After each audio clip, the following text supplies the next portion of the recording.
Good morning সকলকে। আজ আমি ফুল ব্লগ নয়, একটা রেসিপি নিয়ে তোমাদের সামনে আসছি। আমার বাড়িতে কুমড়ো খেতে কেউ ভালোবাসে না, না চানা ডাল খেতে ভালোবাসে। তো আমি ভাবলাম ওদের জন্য একটা এরকম রেসিপি করি যেটা সবাই খুব খুশি হয়ে খেয়ে নেবে। তো সবার আগে আমি কড়াইতে দিলাম অল্প তেল, আর কুমড়ো কেটে ওটার মধ্যে দিয়ে দিলাম। এই কুমড়োর মধ্যে একটু লবণ আর একটু হলুদ দিয়ে এটাকে নরম হওয়া অবধি পুরো একদম ভেজে নিব। মানে তোমরা যদি তোমাদের কুমড়ো একটু শক্ত থাকে অল্প জলও মিশিয়ে দিতে পারো, আর পুরো নরম হওয়া অবধি এটাকে তোমরা তৈরি করবা। তারপরে দেখি ভিজা চানা ডাল, ওটার মধ্যে একটু লবণ দিয়ে এটাকে আমি বেটে নিলাম।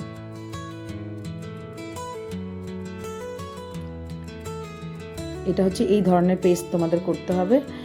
তো যখন তোমাদের কুমড়ো দেখবে একদম গলে গেছে, তুমি দেখতেই পাচ্ছ তোমরা স্ক্রিনে, তো যখন এরকম গলে গেছে ওটার মধ্যে আমি দিয়ে দিব এই পেস্ট করা চানা ডালটা। তারপর এটাকে সুন্দর করে কিছুক্ষণ আমি এদিক ওদিক করে নেড়ে চেড়ে একটু মানে শক্ত ধরনটার মধ্যে নিয়ে আসবো। এটার মধ্যে আমি চিনি দিতে ভুলে গেছিলাম, ওই জন্য একটু পরে আমি একটু চিনিটা অ্যাড করে দিলাম, অল্প চিনি দিয়ে এটাকে নেড়ে চেড়ে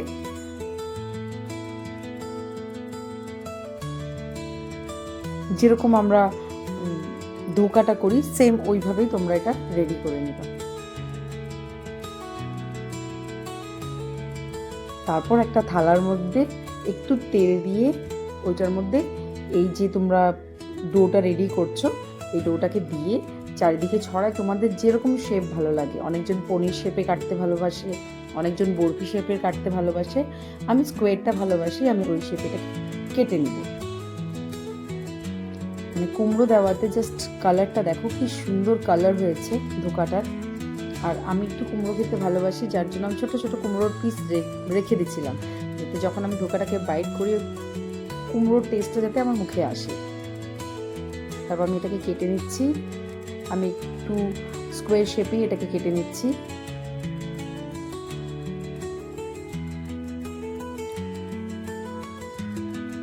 তারপর আবার আমরা কড়াই বসাবো, কড়াইয়ের মধ্যে ধোকাগুলোকে হালকা এপাশ ওপাশ একটু সোনালি রঙ অবধি ভেজে নিব।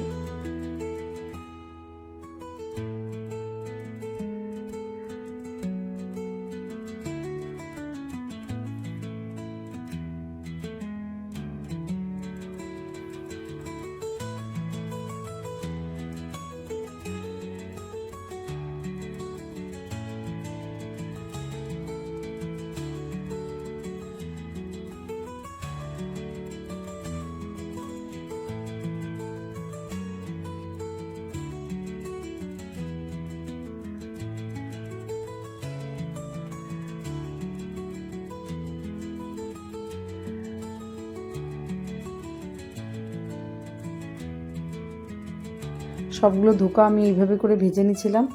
তারপর একটু তেলের মধ্যে আমি লম্বা কাটা আলুগুলো দিয়ে দিই, আলুটার মধ্যে একটু লবণ হলুদ দিয়ে আমি ওটাকে একটু লালচে লালচে করে ভেজে নিই।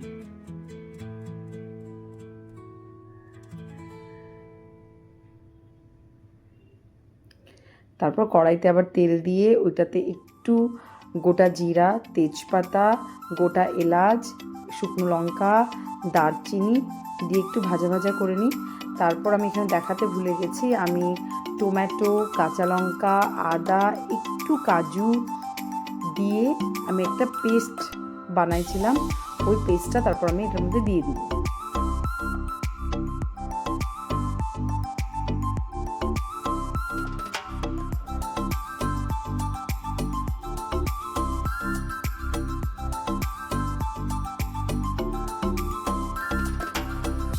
এটার মধ্যে রুটিনের যত মশলা থাকে জিরা, ধনে, এগুলো সব আমি এটার মধ্যে দিয়ে একবারে পেস্ট করে নিই।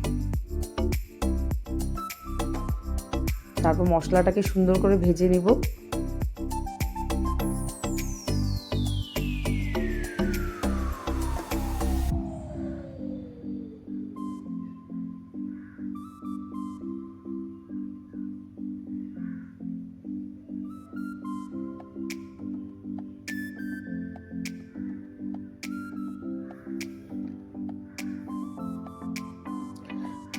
পুরো নিরামিষ রেসিপি, তো যদি কেউ এটাকে একটু রিচ লুক মানে টেক্সচারটা দিতে চাও তাহলে তোমরা যদি এটার মধ্যে কাজু আর একটা ব্রেডের টুকরো পেস্ট করে যদি দাও, তাহলে এটা একটু ক্রিমি একটা টেস্ট দিবে। যাদের পছন্দ একটু রিচ টাইপের রেসিপি, যাদের পছন্দ তারা এটার মধ্যে এটা এক্সট্রা করে অ্যাড করতে পারো।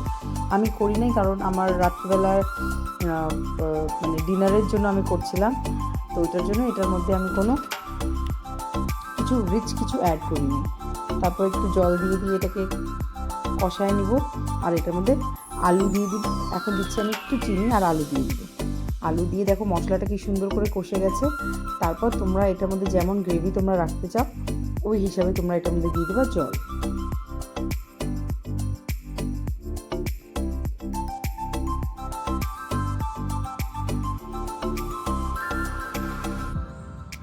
জলটা যখন ফুটবে তখন আমরা দিয়ে দিব এটার মধ্যে যতগুলো ধোকা আমরা ফ্রাই করে রাখছি, ওই ধোকাগুলো আমরা এটার মধ্যে দিয়ে দিব।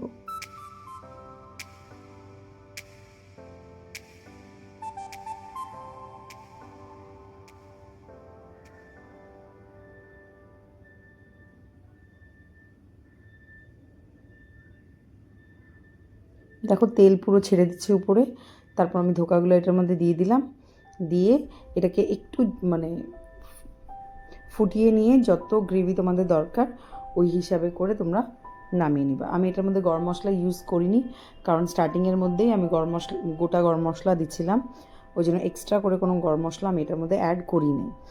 আর আমার ঘিটা দিলে আরও টেস্ট লাগতো, কিন্তু আমি এটার মধ্যে ঘিটা স্কিপ করে একটু বাটার দিচ্ছি। আর আমার তোমাদের এই কুমড়ো চানা ডাল ধোকাটা একদম রেডি। তোমরা এটা নানের সাথে খেতে পারো, তোমরা লাচ্ছা পরাঠার সাথে এটাকে খেতে পারো, তোমরা ভাতের সাথেও এটাকে খেতে পারো। এটা সব জিনিসের সাথে খেতে খুব ইয়ামি লাগে।